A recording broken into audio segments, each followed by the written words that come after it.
noite, a imensa torcida cruzmaltina de todo o Brasil e de todo o mundo. Aqui é Márcio Russo, no canal Russo Vascaíno.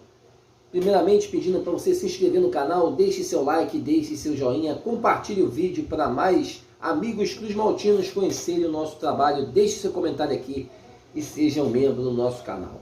A gente vai passar aqui um vídeo sobre o jornal O Povo na Rua, que deu o verdadeiro jornalismo, como o jornalismo deve ser feito dentro do Brasil. E a gente tem que aplaudir aí o jornal O Povo na Rua, que deu a matéria do projeto Somamos, que deu a matéria do presidente legítimo do Vasco, o Levenciano, e a gente vai estar passando essa informação dessa matéria que hoje circulou nos jornais do Rio de Janeiro, O Povo na Rua, falando sobre o projeto Somamos e o presidente legítimo Levenciano. O projeto Somamos no horizonte do Vasco. Tua imensa torcida bem feliz. Não há ninguém que conheça o futebol e não reconheça esse trecho. Uma parte de um dos hinos mais icônicos de clubes brasileiros. Mas a realidade do atual Vasco da Gama e sua fiel massa de adeptos, que está cada vez mais distante de homenagem feita por Lamartine Babo na década de 1940, é praticamente impossível encontrar um vascaíno que esteja orgulhoso do caminho que o Vasco seguiu nos últimos anos. E para essa torcida tão apaixonada, é ainda mais doloroso pensar que tudo poderia ter mudado no dia 7 de novembro de 2020. Se não fosse a intervenção da Justiça na primeira eleição direta do clube por meio de decisões incabíveis.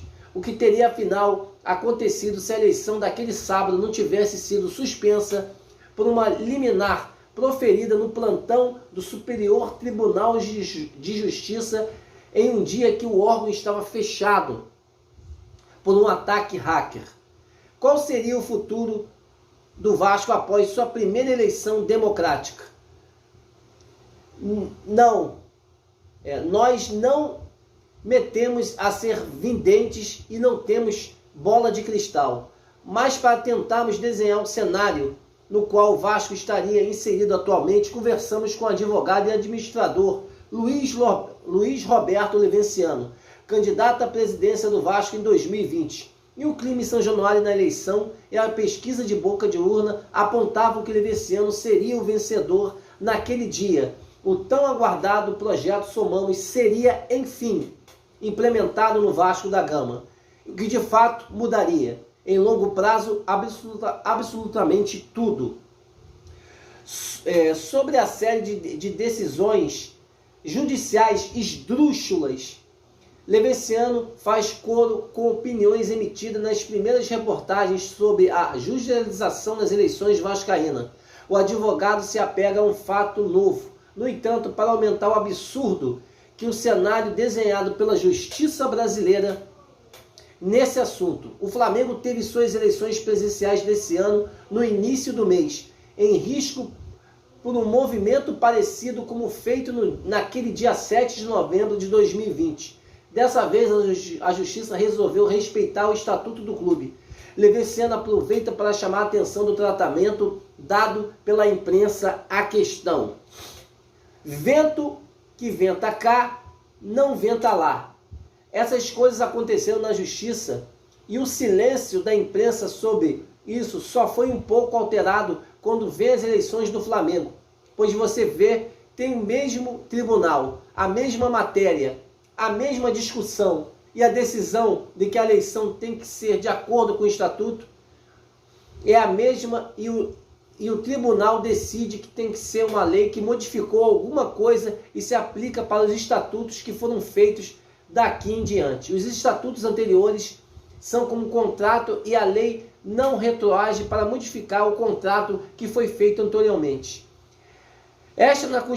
Está na Constituição Federal, a lei não do artigo 217 da Constituição Federal.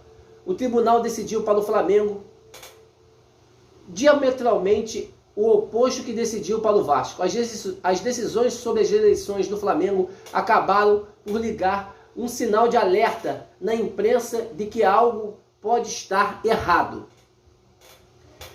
No lugar da Série B, manutenção na Série A e a Copa Sul-Americana, nós não teríamos caído. O Vasco caiu muito pouco.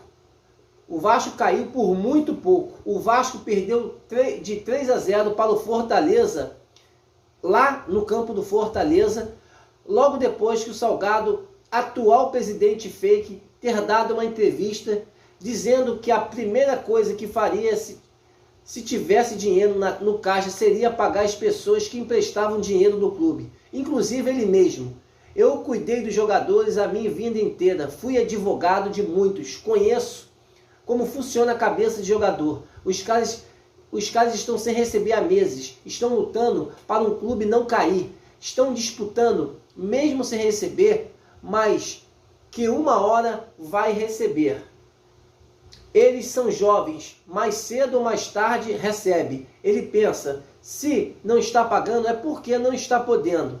Como assim vai se pagar primeiro e a gente que está se ferrando aqui no campo, recebendo xingamento, recebendo vaia, correndo, vai ficar sem? Aí o jogador desacelera. Eu tinha uma psicóloga contratada que foi na Delegação Brasileira em Projetos de Sucesso, especializada em motivação esportiva. O time estava muito mal. Então ela não podia dar um up. Eu estava fechado com Alex Evangelista, que é um grande fisiologista que cuida do Gabigol, jogador do Flamengo. Ele ia pegar alguns jogadores específicos que não estavam rendendo para fazer um trabalho especial. Íamos mexer com a cabeça e com o corpo, além da motivação da minha presença. Com a torcida fechada comigo, com um bicho que a gente estava reservado para as vitórias. Inclusive, eu tinha pedido ao Campelo, ex-presidente do Vasco, para começar a interferir antes da posse, em novembro, pois tinha jogadores alinhavados.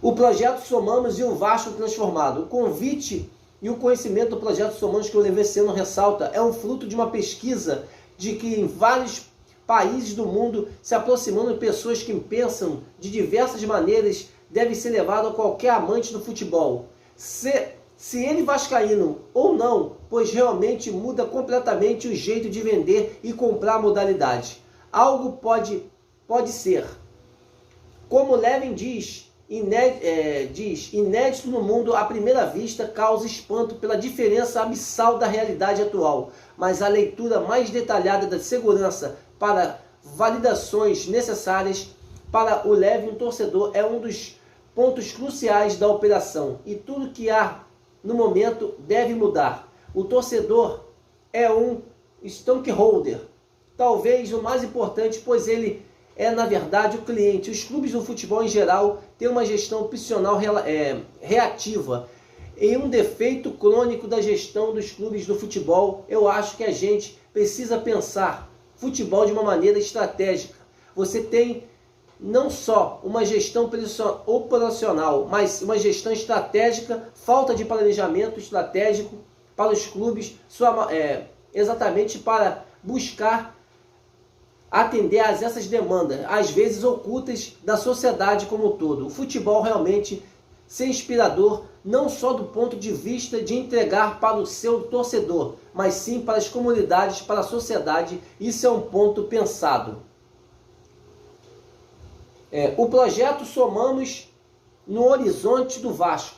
Quando perguntado Levin o futuro, Levin é categórico em afirmar que a decisão mais fácil seria assentar e esperar as próximas eleições, que as pesquisas mostram ele ter grandes chances de ser eleito com a maior votação da história do clube. No momento atual, com rumores de apequenamento do clube e a sombra da SAF cada vez crescendo, mas deixa tranquilo, Levin deseja interceder. O Leveciano vai estar onde o vascaíno quiser que ele esteja. Ele está pedindo para intervir e eu estou trazendo opções fortes. O voto é o caminho, o outro é buscar um comprador honesto para o Vasco se houver algum movimento no sentido do que a gente está vendo. A venda por um preço de ninharia para um comprador, para que a gente não saiba o que é. A gente vai buscar uma opção melhor e vamos jogar em cima da mesa. Não vou desistir do Vasco só porque eles desistiram. Vamos continuar aqui, galera. A minha maior contribuição é ajudar para evitar o Vasco tome um passo que possa ser irreversível. Pois quando você toma um passo de venda do futebol é irreversível porque você consegue voltar atrás. Então, esse era o meu desespero maior, mas eu estou à disposição do clube. Meu objetivo é mostrar para quem está no Vasco que existe forma de captar receitas que impeça a necessidade de vender. O grande problema do Vasco, do Salgado, do Campelo, do Eurico, do Roberto, é a falta de capacidade de captação de novas receitas e a ausência de uma visão estratégica inspiracional. Uma gestão que sempre reativa não tem uma gestão estratégica, não tem uma identidade, não tem uma visão, valores, propósito, com uma falta também de vendedores hábeis e uma venda eficaz, valores de essência nem a marca do clube. Isso vale muito que o futebol que só atrai empresários ávidos de vender jogadores ou ganhar revenda na alta de um clube comprado na baixa. O melhor parceiro que podemos ter alguém que se apaixone pela nossa identidade. Isso temos que construir ainda. Precisamos de um tempo e isso acontecer não precisa virar SAF de forma atabalhoada agora só para salvar a gestão. Temos que pensar no Vasco. Temos que pensar ao longo de um prazo e não de um mandato específico, por sinal horroroso. Existe muito dinheiro no mundo para projetos, existe trilhões de dólares para projetos, mas você tem que ter projeto. As pessoas acham que o projeto é meia dúzia de slides. Projeto significa você fazer análise de concorrência, análise de mercado, financeira, operacional, planejar, propor, planejamento estratégico para análise pastel.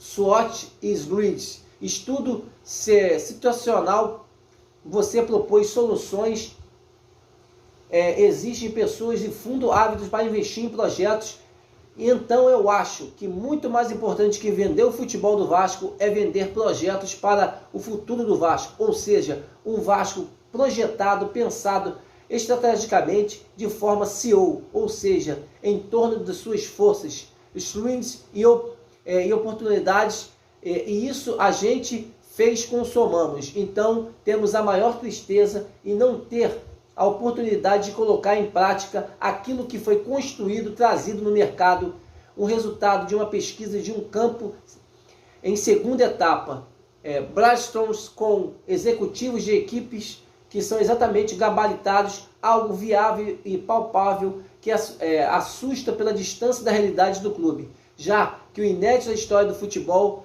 mas que quando fizermos será lembrado na história. Galera, parabéns à matéria aí do Povo na Rua, parabéns, né?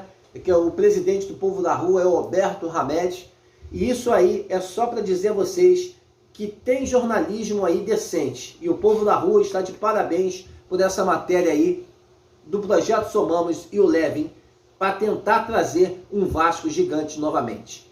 Galera, boa noite a todos, saudações cruz-maltinas a todos vocês. Amanhã estaremos aqui no último dia do ano, com um vídeo de manhã especial.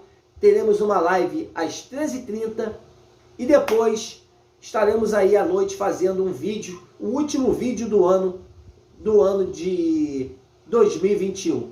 E, se Deus quiser, que 2022 venha para um Vasco melhor, com o Projeto Somamos e o Levin presidente. Um casaco no coração de todos, boa noite, uma ótima quinta-feira. Tamo junto, galera. Um grande abraço.